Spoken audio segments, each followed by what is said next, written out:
Bismillahirrahmanirrahim. Selamat berjumpa kembali dalam video pembelajaran bahasa Arab, khususnya pembelajaran Qawaidul Lughatil Arabiyyah, yaitu tata bahasa Arab. Video pembelajaran kali ini dikhususkan untuk membantu santriwan-santriwati yang duduk di kelas 9 tingkat sanawiyah, terkhusus bagi mereka yang belajar di Madrasah Sanawiyah Pesantren Persatuan Islam Tarogong Garut. Pada video pembelajaran kali ini, kita akan membahas kaitannya dengan ilmu nahwi atau nahwiyah yang membahas tentang maf'ul bih. Maf'ul bih ini merupakan salah satu fungsi dari isim yang dalam keadaan mansub. Ketika berbicara berkaitan dengan maf'ul bih, kita akan berbicara pertama berkaitan dengan definisi atau ta'rifnya. Yang kedua berbicara tentang pembagiannya atau anwa'uhunya atau macam-macamnya. Yang ketiga adalah al-amsilah, contoh-contoh dari maf'ul bih. Dan yang keempat adalah tadribat atau latihan-latihan, yaitu fasilitas atau sarana untuk lebih memahamkan para santri dalam kaitannya memahami tentang maf'ul bih ini. Baiklah, kita akan menginjak kepada pembahasan yang pertama berkaitan dengan pengertian dari maf'ul bih atau ta'rifnya. Maf'ul bih adalah ismun mansubun waqa'a ba'dal fi'li wal fa'il wa dalla 'ala man waqa'a 'alaihil fi'lu. Isim mansub yang terletak setelah fi'il dan fa'il dan menunjukkan pada sesuatu yang dikenai pekerjaan. Dalam bahasa Indonesia, lebih mudahnya maf'ul bih itu adalah objek. Ya. Jadi sekali lagi yang disebut maf'ul bih adalah isim mansub yang terletak setelah fi'il dan fa'il dan menunjukkan pada sesuatu yang dikenai pekerjaan atau objek. Selanjutnya kita akan berbicara kaitannya dengan macam-macam maf'ul bih atau anwa'uhunya. Maf'ul bih ini ada dua macam atau dua bentuk. Yang pertama adalah bentuknya isim dohir atau isim yang nyata. Kemudian yang kedua adalah bentuk domir atau kata ganti. Nah, yang bentuk domir ini, maf'ul bih ini ada dua macam. Ada domir muttasil, yaitu domir yang bersambung. Dan yang kedua adalah domir munfasil, domir yang terpisah. Inilah bentuk atau macam maf'ul bih, yaitu yang pertama isim dohir, isim yang nyata. Dan yang kedua adalah domir atau kata ganti. Selanjutnya kita akan melihat contoh-contoh maf'ul bih dari kedua bentuk ini. Yang pertama adalah bentuk maf'ul bih isim dohir. Kita lihat contohnya. Di sini ada 5 macam kalimat, di mana kelima macam kalimat ini di dalamnya ada contoh maf'ul bih. Kalimat yang pertama, yaktubut talamidu ad-darsa fil fasli. Kita lihat ad-darsa. Di sini adalah isim dalam keadaan mansub. Ciri mansubnya adalah fathah karena isim mufrad. Kemudian ad-darsa ini terletak setelah fi'il dan fa'il. Yaktubu adalah fi'il mudhari' maklum, at-talamidu adalah isim marfu terletak setelah fi'il maklum, maka dia dalam keadaan atau kedudukannya adalah fa'il. Jadi sekali lagi ad-darsa adalah isim mansub yang terletak setelah fi'il dan fa'il, maka kedudukannya adalah maf'ul bih. Terjemah dari kalimat ini adalah murid-murid sedang menulis pelajaran fil fasli di dalam kelas. Nah, maf'ul bih ini bisa diajukan dengan satu pertanyaan, yaitu dengan kalimat tanya apa. Contohnya kalimat yang pertama, apa yang ditulis oleh murid-murid? Maka jawabannya adalah pasti maf'ul bih, yaitu ad-darsa, pelajaran. Contoh yang kedua, anfaqal muslimuna amwalahum fi sabilillah. Kata amwal adalah isim mansub. Ciri mansubnya fathah karena jamak taksir. Amwal ini adalah jamak taksir dari kata malun. Ya, amwala sekali lagi ini isim mansub. Dia terletak setelah fi'il dan fa'il. Anfaqo adalah fi'il madi maklum. Al-muslimuna isim marfu cirinya wawu karena jama muzakkar salim. Terletak setelah fi'il maklum maka kedudukannya adalah fa'il. Maka sekali lagi amwala isim mansub terletak setelah fi'il dan fa'il maka kedudukan amwala adalah maf'ul bih. Terjemah dari kalimat ini, orang-orang muslim telah menginfakkan harta-harta mereka di jalan Allah. Kembali kita tanyakan, apa yang diinfakkan oleh orang-orang muslim? Maka jawabannya adalah dia pasti jadi maf'ul bih, yaitu harta-harta mereka. Contoh yang ketiga, wa'adallahul muslimina al-jannata. Ya. Di sini al-muslimina adalah jama muzakkar salim. Kalau jama muzakkar salim ada iya nun, maka dia bisa mansub, bisa majrur. Bagaimana cara membedakan mansub majrurnya? Maka lihat kalimat sebelum al-muslimin. Ya, ternyata kalimat sebelum al-muslimin di sini adalah isim marfu. Artinya bahwa tidak ada yang memajrurkan kata al-muslimin. Maka al-muslimin ini dalam keadaan mansub, ciri mansubnya iya karena jama muzakkar salim. Nah, dia terletak setelah fi'il fa'il. Fi'ilnya wa'ada, fa'ilnya adalah Allah. Maka al-muslimina menjadi maf'ul bih. Nah, contoh yang ketiga ini maf'ul bihnya ada dua, yaitu al-jannata. Al-jannata juga mansub. Ciri mansubnya patah karena isim mufrad.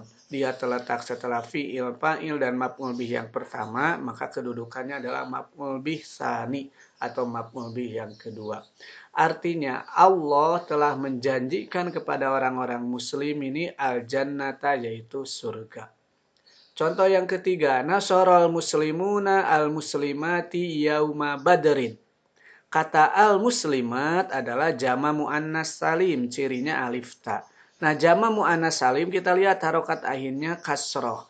Maka kalau jama muannas salim harokat akhirnya kasroh bisa mansub, bisa majrur. Maka untuk membedakannya lihat kembali kalimat sebelumnya. Ternyata tidak ada yang memajrurkan isim ini. Maka al-muslimati dalam keadaan mansub. Dia terletak setelah fi'il fa'il, fi'ilnya nasara, fa'ilnya adalah al-muslimun. Maka al-muslimati kedudukannya menjadi maf'ul bih. Artinya orang-orang muslim telah menolong wanita-wanita muslimah yauma badrin pada hari badar. Contoh yang terakhir, sahib za ilmin.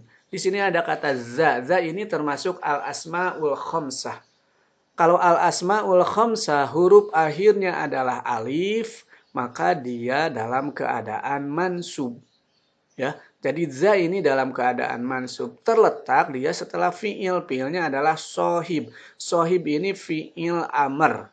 Ya, kalau kita menemukan fi'il amr harokat akhirnya kasroh, maka fa'ilnya atau subjeknya itu tersembunyi. Domir mustatir. Sehingga sohib di sini adalah jumlah fi'il fa'il. Fi'ilnya sohib, fa'ilnya domir mustatir anta. Sehingga za isim mansub terletak setelah fi'il fa'il, maka kedudukannya adalah maf'ul bih. Terjemahnya adalah bergaullah, bersahabatlah kamu za ilmin dengan orang yang mempunyai ilmu. Itulah contoh-contoh maf'ul bih yang bentuknya adalah isim dohir atau isim yang nyata, isim yang jelas. Gitu ya. Baiklah santriwan-santriwati yang saya cintai, kita akan lihat sekarang bentuk maf'ul bih yang kedua. Maf'ul bih yang kedua adalah domir. Domir itu kata ganti. Nah, sekali lagi, maf'ul bih yang bentuknya domir juga ada dua macam. Pertama adalah domir muttasil, yaitu domir yang bersambung. Dan yang kedua adalah domir munfasil, domir yang terpisah. Kita akan lihat contoh domir muttasil dulu. Di sini juga sama. Ada 5 contoh kalimat yang di dalamnya terdapat contoh maf'ul bih dalam bentuk domir muttasil. Watarokahum fi dhulumatil la yubsirun. Hum di sini domir yang bersambung. Jadi syarat domir muttasil yang menjadi maf'ul bih bersambungnya harus dengan fi'il yang maklum. Contoh di sini watarokahum fi dhulumatil la yubsirun. Hum di sini bersambung dengan taroka. taroka ini fi'il madi maklum, maka hum dalam keadaan mansub. Yang harus diingat, domir itu termasuk isim mabni. Kalau isim mabni tidak ada ciri mansubnya, begitu ya. Jadi watarokahum fi zulumatil la yubsirun, hum menjadi maf'ul bih, dia terletak setelah fi'il, fi'ilnya adalah taroka, fa'ilnya adalah domir mustatir huwa. Watarokahum, dan dia meninggalkan mereka fi dulumatil la yubsirun, di dalam kegelapan, maka mereka tidak bisa melihat. Contoh yang kedua, yas'alunaka anis syahril haram. Kita akan lihat ka. Ka ini adalah domir muttasil. Ya, ka ini asalnya adalah anta. Tapi karena dalam keadaan mansub, maka anta itu berubah menjadi ka. Dia bersambung dengan fi'il mudhari maklum, yaitu yas'aluna. Yas'aluna ini adalah mudhari maklum. Kemudian fa'ilnya, subjeknya adalah waw. Maka ka dalam keadaan mansub terletak setelah fi'il fa'il, maka kedudukannya adalah maf'ul bih. Hanya sekali lagi, karena di sini adalah isim mabni, maka dia tidak ada ciri mansubnya. Walaupun di sini ada fathah, tidak ada ciri mansubnya. Yas'alunaka, mereka akan bertanya kepadamu anisyahril harami, tentang bulan haram. Contoh yang ketiga, wa ja'alana minal muslimin. Nah, di sini domir muttasil dari kata atau dari domir nahnu. Nah, bersambung dengan ja'ala. Ja'ala ini fi'il madi maklum. Maka na dalam keadaan mansub. Tidak ada ciri mansubnya karena mabni. Dia kedudukannya menjadi maf'ul bih. Dan dia menjadikan kami minal muslimina, dari sebagian orang-orang muslim. Contoh yang keempat, fazadahumullahu marodo. Nah, di sini kata hum dia bersambung dengan zada. Zada ini fi'il, sementara fa ini huruf. Zada fi'il madi maklum, kemudian hum adalah domir muttasil, dia bersambung dengan fi'il. Maka sudah pasti dia adalah dalam keadaan mansub, jadi maf'ul bih. Tapi di sini ada kata Allah. Allah adalah marfu, maka dia terletak setelah fi'il maklum, kedudukannya adalah fa'il. Maka contoh yang ketiga ini menunjukkan bahwa maf'ul bih bisa terletak di antara fi'il dan fa'il. Kan yang tadi yang pertama bahwa maf'ul bih itu terletak setelah fi'il dan fa'il. Nah, di sini maf'ul bihnya terletak di antara fi'il dan fa'il. Contoh yang kelima, walaqad nasarakumullahu bi badrin. Ini juga hampir sama dengan contoh yang keempat. Kum domir muttasil dari antum. Kum ini bersambung dengan nasara, fi'il madi maklum, maka sudah bisa dipastikan dia maf'ul bih. Tapi di sini ada Allah. Allah adalah isim marfu, terletak setelah fi'il maklum, maka kedudukannya adalah fa'il. Maka contoh yang kelima pun adalah contoh maf'ul bih yang terletak di antara fi'il dan fa'il. Dan sungguh Allah telah menolong kalian bi badrin, pada perang Badar. Inilah contoh-contoh maf'ul bih ya, dalam bentuk domir muttasil. Sekarang kita akan lihat contoh domir munfasil. Domir yang munfasil itu adalah domir yang terpisah. Kita akan lihat contoh di sini ada 5 contoh. Iyyaka na'budu. Nah, iyyaka ini domir munfasil dari kata anta. Jadi kalau anta, domir munfasilnya adalah iyyaka. Yang harus kalian ingat, khusus untuk domir munfasil ini maf'ul bihnya didahulukan dari fi'il dan fa'il. Contoh di sini semuanya ya domir munfasil. Dia akan mendahului fi'il dan fa'il. Na'budu adalah fi'il mudhari. Fi'il mudhari maklum yang pasti ada fa'ilnya. Ketika melihat fi'il mudhari awalnya na, maka bisa dipastikan fa'ilnya adalah domir mustatir nahnu. Nah, kalau ada maf'ul bih yang didahulukan dari fi'il fa'il, maka maknanya khusus, yaitu menghususkan makna. Sehingga iya karena budu artinya hanya kepadamu. Na'budu, kami beribadah. Maka khusus untuk domir munfasil ini, penempatannya adalah maf'ul bihnya didahulukan dari fi'il dan fa'il dengan tujuan adalah menghususkan makna. Contoh yang kedua, wa iyyaka nasta'in, ini juga sama, iyyaka didahulukan dari fi'il dan fa'il dan hanya kepadamu kami meminta tolong. Iyaya farhabun, kepadakulah. Iyaya ini domir munfasil dari kata ana. Iyaya farhabun, dan hanya kepadakulah farhabun kalian akan kembali.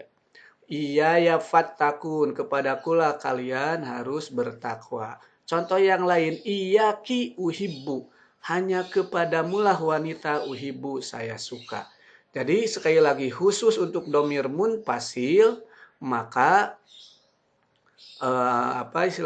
maf'ul bihnya didahulukan dari fi'il dan fa'il. Baiklah, kita kembali lagi ke sini bahwa sekali lagi untuk maf'ul bih ini ada isim dohir bentuknya, dan yang kedua adalah domir, ya. Nah, sekarang kita akan coba melihat kepada latihannya. Silakan kalian nanti di sini bisa mencari isim-isim yang mansub mana saja, kemudian dia apakah menjadi maf'ul bih atau tidak. Nanti kalian bisa lihat di sini. Begitu ya. Silakan kalian nanti latihan ditulis di bukunya masing-masing untuk menentukan contoh dari maf'ul bih. Baiklah anak-anakku sekalian, demikianlah pembahasan kaitannya dengan kedudukan isim mansub yang pertama, yaitu tentang maf'ul bih. Mudah-mudahan apa yang saya jelaskan bisa menambah wawasan, juga kalian bisa memahaminya. Akhirnya untuk pembahasan kali ini saya cukupkan sekian. Kita berdoa kepada Allah Subhanahu wa taala, Rabbi zidni ilman warzuqni fahma. Syukron jazilan bihtimamikum ilal liqa'i ma'assalamah. Wassalamualaikum warahmatullahi wabarakatuh.